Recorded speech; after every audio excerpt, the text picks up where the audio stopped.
Hey everybody, let's turn these eggs into fluffy Japanese pancakes.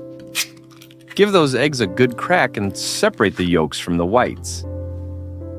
Making these pancakes fluffy might seem like rocket science, but don't sweat it. I've got all the tricks up my sleeve, and I'm spilling them in this video. Don't go anywhere, unless you're heading out for eggs. Throw a splash of milk into the yolks. Milk helps to create a lighter, fluffier texture by adding moisture and contributing to the overall batter consistency. Adding vanilla extract would be a great touch.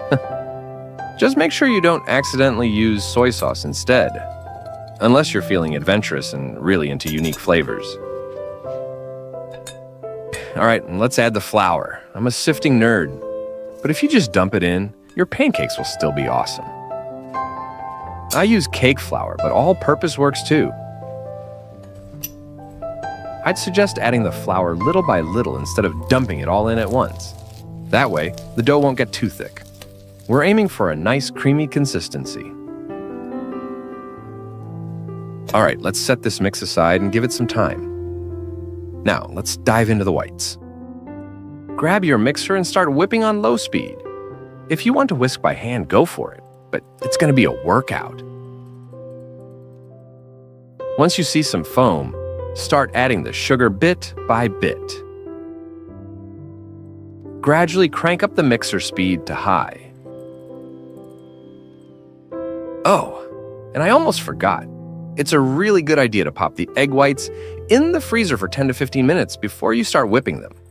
Cold egg whites trap air more effectively, which results in a fluffier, more stable meringue. Whip the egg whites until stiff peaks, but don't go too far. Once they're shiny and can hold their shape, stop. I messed up once and whipped them too much. The batter ended up too runny. We finally made it. Add about a third of the egg whites into the egg yolk mixture. Stir it well until smooth, but leave the mixer out of it. Drop a comment below and let me know which country you're watching from.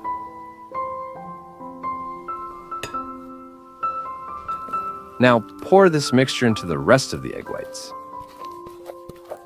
And while you're at it, I'd love to hear your thoughts on how I can make my videos even better. Gently fold it all together with a spatula. Don't use a whisk or mixer. Keeping it light and airy is key. This technique creates air pockets that make the pancakes rise to incredible heights when cooked. That's how tasty it ended up. Let's grab a pastry bag, but if you're feeling rebellious, you can totally skip it and just go without.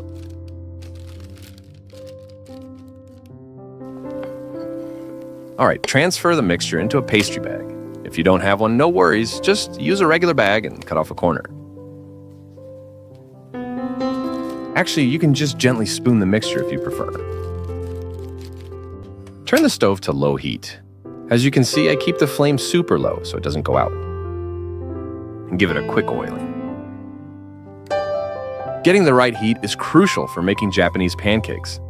If it's too high, the pancakes will puff up fast, but also deflate just as quickly once you take them out of the pan.